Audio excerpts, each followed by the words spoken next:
You know, I already had a ton of respect for employees who work in jobs where they have to deal with other people's stupidity all day, and this story I'm gonna tell you is no exception. I swear, common sense ain't looking so common these days. So a while back, believe it or not, I used to have an iPhone with a home button. And this home button would break sometimes.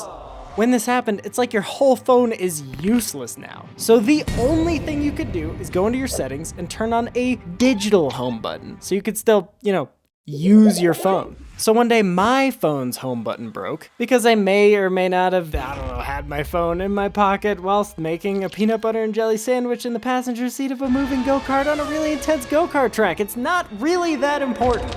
Although that is a true story for another time, but we won't talk about that. Anyway, so obviously this wasn't ideal, but one day I finally got so fed up with it that I decided to go to a magical place called You Break, I Fix, which quite literally is a place where if you break, they fix. Because guaranteed, if I went to the Apple store, they'd upcharge me like crazy and then just encourage me to get a new phone. But I didn't want to do that. So I was like, fantastic. I'll just go in there, get them to fix my home button, and we'll all be fine and dandy.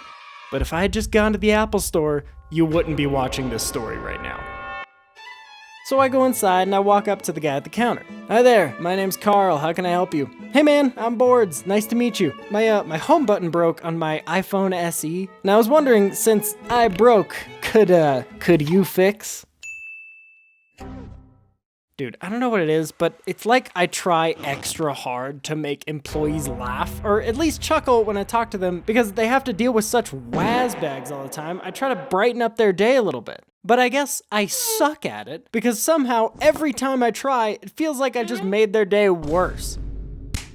Every time. And Karl here is no exception. Yeah, I can take a look at that for you. How'd you break it exactly?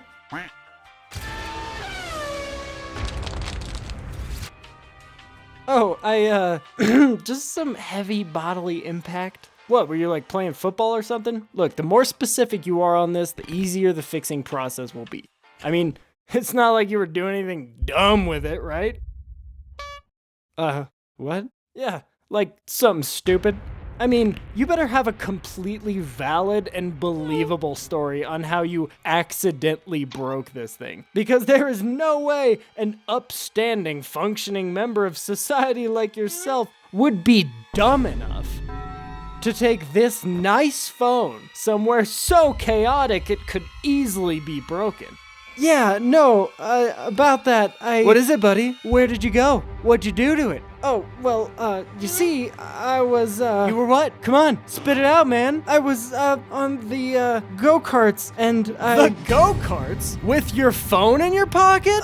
Yeah, and And? What do you mean, and? Having it in your pocket wasn't enough? What, were you blindfolded? Well, no, not quite. I was actually making a, Making something? Well, what were you making, buddy? I bet it was something really important if you had to do it while in a go-kart. It was a sandwich! I'm sorry! A PB&J. I should have been more responsible. Dude, I'm so sorry. I totally did not need to know all that. I was just messing with you. Did you really break it while making a sandwich on a moving go-kart?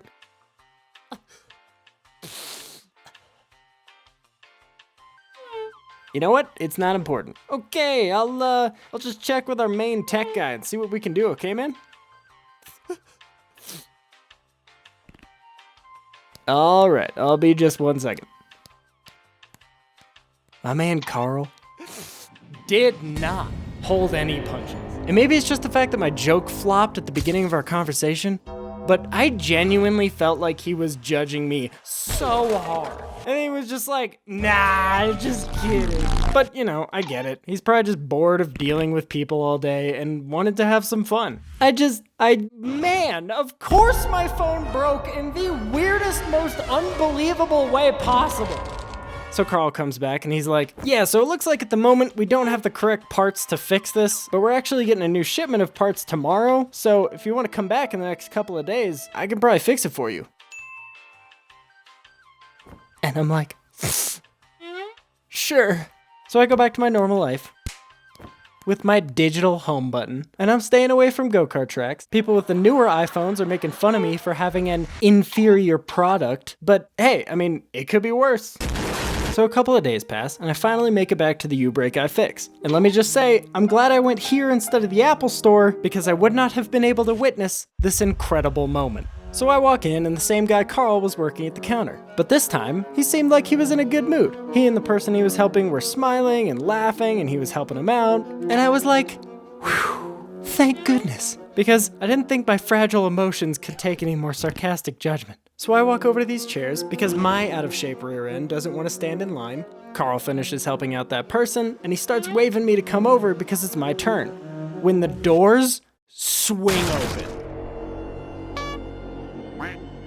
And this vertically challenged and hefty, not unlike a circle-shaped woman who is wearing a cloak, and I'm not kidding you, carrying an 1800s lantern, just brushes past me and walks right up to the counter to cut me in line.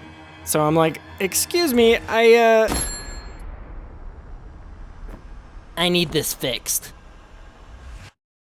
Uh-huh. Well, my name's Karl, and I'll be happy to help you. Let's see what we got here. Sorry, one sec. No worries, it's okay. Karl inspects what this woman slammed down on the counter, and it's something that I can only describe as a original German World War II 1944 dated Feldfunkenspeaker 33 field telephone by Kilowatt.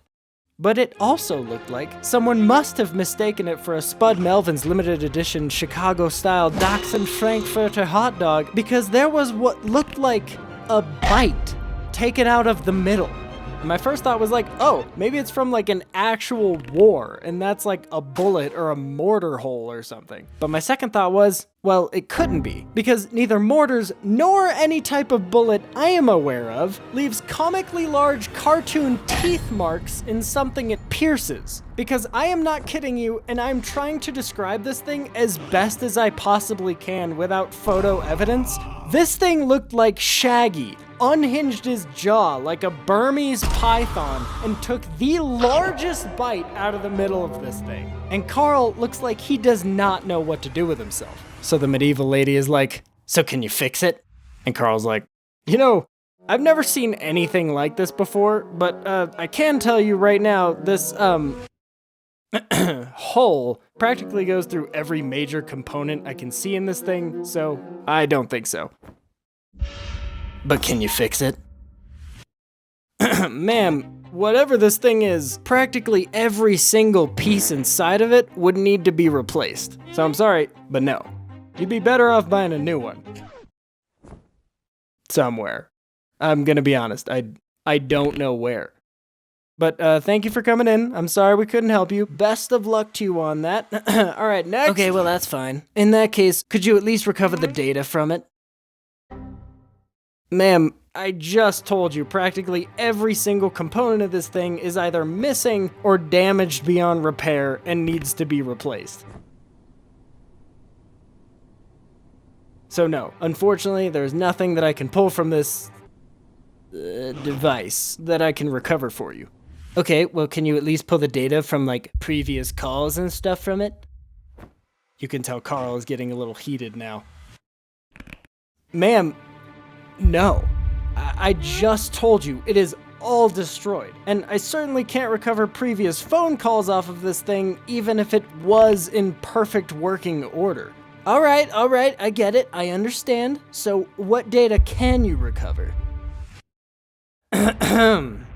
I literally just explained why I can neither fix it nor pull any bit of data off of this thing. So again, I'm sorry, we cannot help you.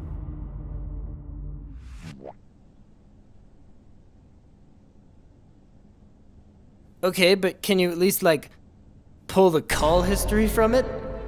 And Karl just looks at this lady. I'm gonna be completely honest. I don't know how he kept this cool this long, but he looks at this woman, does this hand motion, and goes,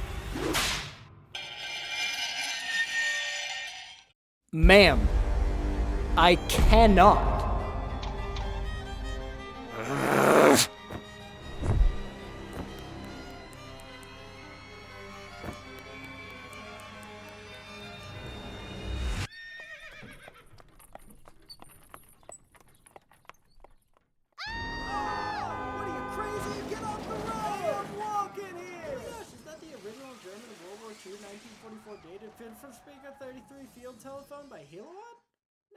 So I finally get up to the counter, and Karl is like, I am so sorry about that. Dude, no worries at all. That was, entertaining. I'm sorry you had to deal with that. Yeah, that was definitely a first for me, but anyway, we have the part needed to fix your phone. Let me do that for you real quick.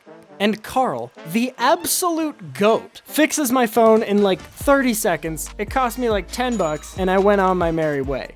Don't worry, obviously staying away from go-kart tracks, but I am truly baffled. I just, like, how can you not have respect for people who work in jobs like these, where they need to be patient and polite to people like this every single day? Like that one time, which was so satisfying, when I saw an airport McDonald's employee absolutely obliterate a super entitled Karen. That story's right here if you want to check it out. Comment if you've ever seen anything like this, and subscribe if you enjoyed.